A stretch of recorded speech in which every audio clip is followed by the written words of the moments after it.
Hi there, welcome. So this is the video series and we're talking about chapter 8 today, which is thinking in the certain way. So in this chapter, we're going to go really deep into it. A lot of people miss the point here.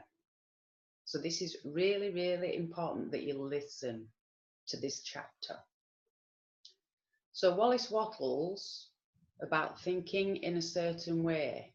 It is not enough just to think about it and do a vision board. You have to attach emotions to it using all 5 senses. So your feelings, what can you taste? What can you hear? What can you see? What can you smell? What does it feel like to touch? You have to experience the very thing that as if you've already received it.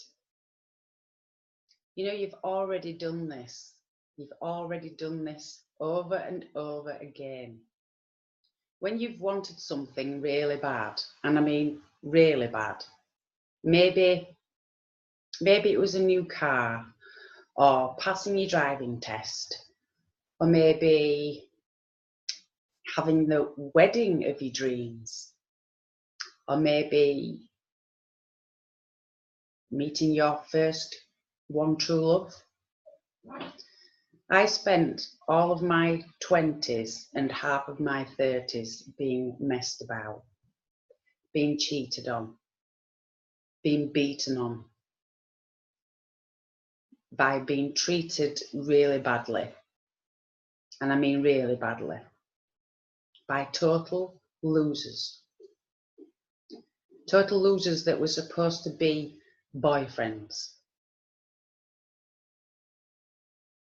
I wasted so much time and effort and emotions and heartache on people that did not deserve me. But unfortunately, at that time, through circumstances prior to my 20s, I didn't think I deserved any better. But I made the decision one day that I had had enough. And from now on, I deserve nothing but the best. And I'm not going to accept anything else, anything less. So I started thinking of meeting someone who would treat me like a true gentleman, someone who would treat me right, support me, and most importantly, love me for the bubbly, big personality that I am. It's important to say here that I wasn't focusing on the kind of guy I don't want as I had done previously. Remember that your subconscious does not know the difference between do want and don't want. Your subconscious only knows what you focus on the most. So if you're concentrating on, I'm in a really bad relationship, I'm not happy, I don't want people to treat me like this, I don't want this, I don't want that. Your subconscious is concentrating on what you're talking about and will give you more of that.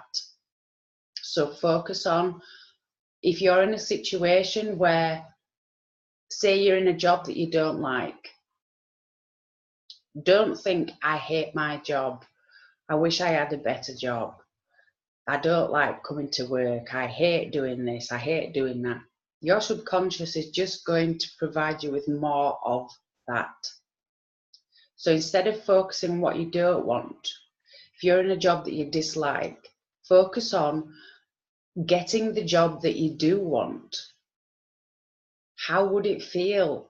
What would your emotions be like if you got that dream job? And feel it emotionally. Put an emotional attachment to it.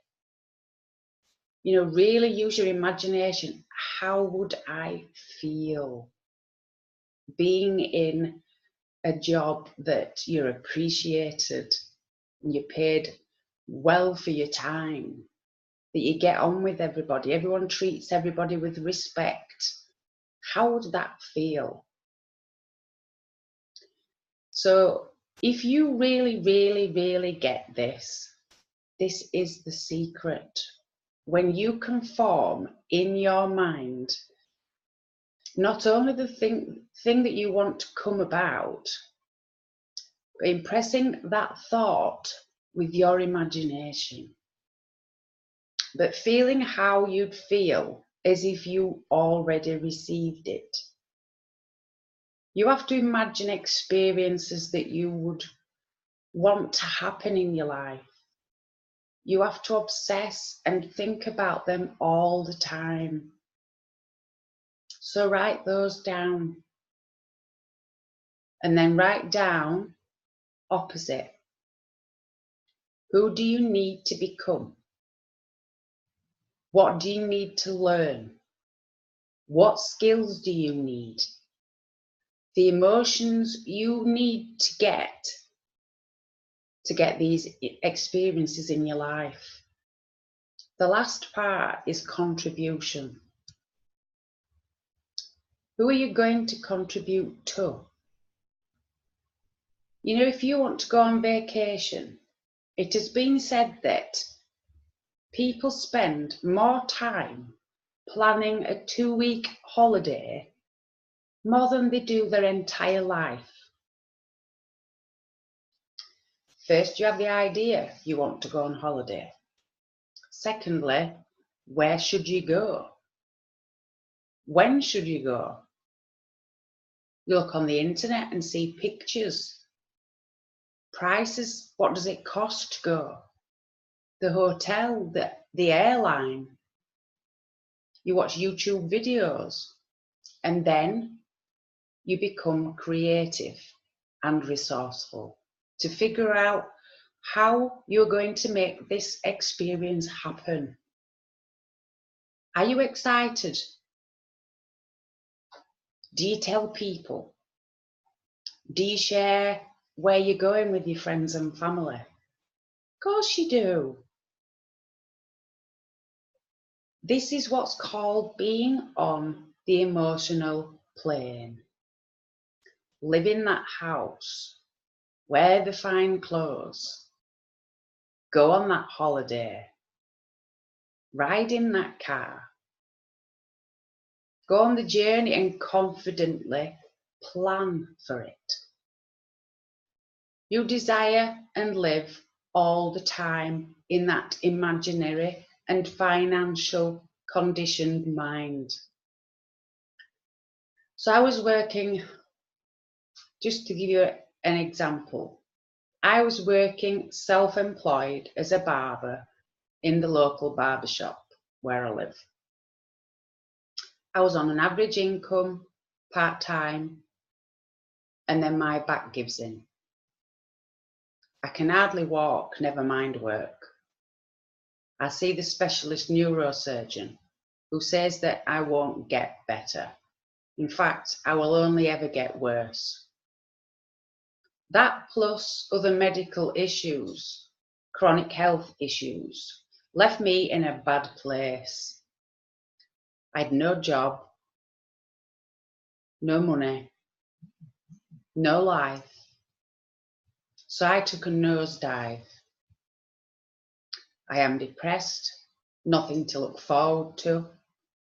I spent every day, all day, alone.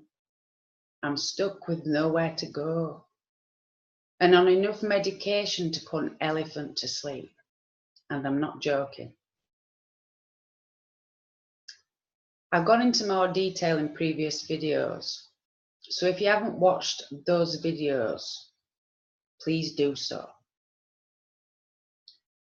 You ever heard the saying, when the student is ready, the teacher appears? So I stumbled upon one of my mentors, Robert Hollis, and he tells me about the book, The Science of Getting Rich. I had never heard of it. I'd watched the movie The Secret before, but I didn't realise that That was written from the principles of the science of getting rich. This very book that we're going through. So all of a sudden, I get told of a certain way, thinking in a certain way. And I'm like, I need to get that book and study it over and over and over again. Robert had shared with me the audios on each chapter, and he actually provided or shared with me as a gift the ebook of The Science of Getting Rich. But I wanted the physical book. I wanted to hold it in my hands. And then I started having imaginative thoughts. I want to become successful. I want to speak on stage. I want to become a life coach. I want to earn enough money to retire my fiance and get married. I want to retire my mum from the job that she hates. And I never want to have to worry about money ever again. You have got to emotionally feel like you have already received it. This isn't easy, but it is most definitely worth it. This is where the 1%ers live in the world. You can get there if you think in the certain way. For those of you who have a problem believing and receiving, you don't feel that you're enough, you don't feel deserving, you have limiting beliefs, as I had. And if I'm totally honest, I'm still working through them limiting beliefs. And I think it's going to be probably a lifelong challenge for all of us. But if we can overcome those limiting beliefs that are holding us back, if you knew where they were coming from and you reframe them, why aren't we doing it? It's because you don't know how. You don't know how to break them. That's why I found a coach and a mentor to help me get rid of that stinking thinking, to learn how to overcome my limiting beliefs. Believe me, I had no idea how many limiting beliefs I had until I started working with my coach and mentor. It is not easy. I have cried a lot, digging deep and finding where your limiting beliefs have come from, finding the source. Wow. Life changing. Life changing. You do deserve it, and you are most definitely worth it. An awesome book that will help you, which Robert suggests, and it's called The Power of Positive Thinking by a guy called Norman Vincent Peale. Believe and you will receive. Not think about it, not dream about it, don't do anything about it. No.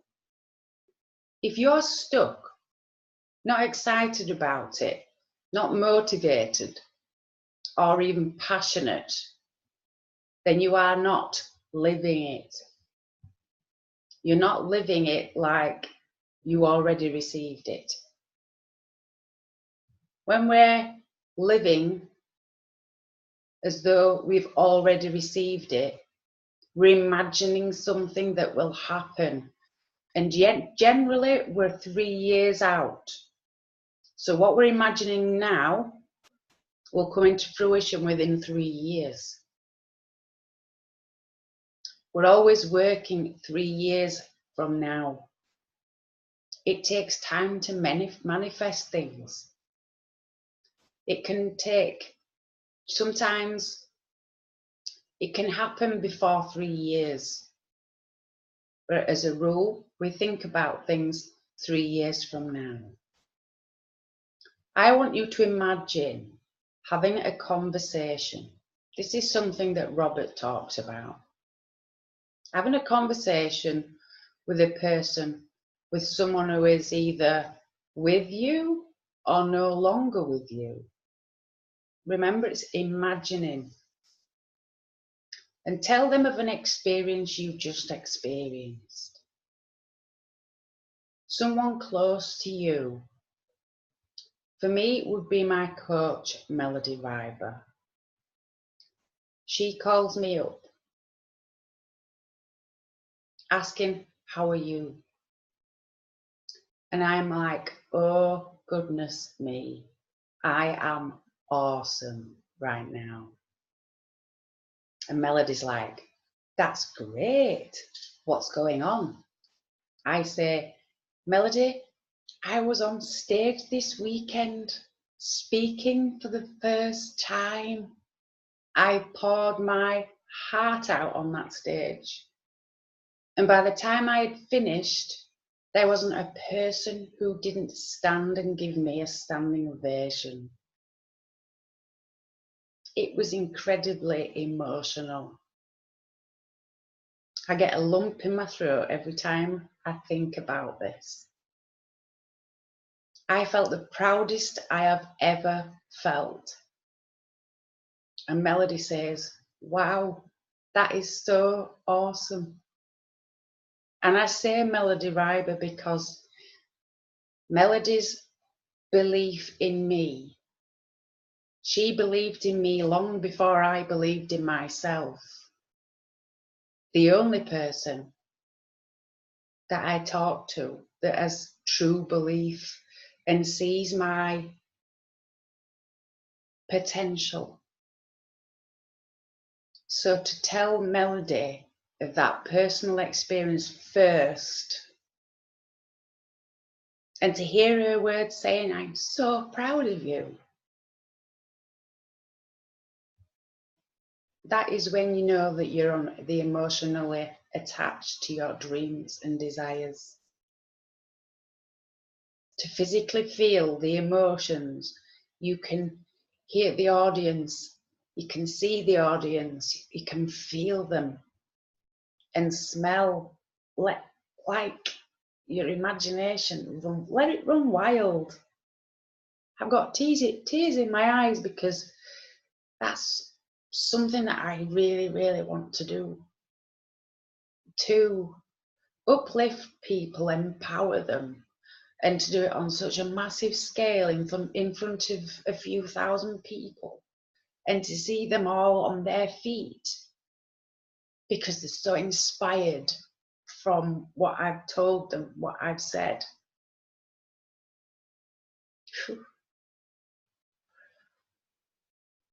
So you have to have an emotional attachment to something that really gets you going. Practice. Have many conversations. It isn't just about that one dream.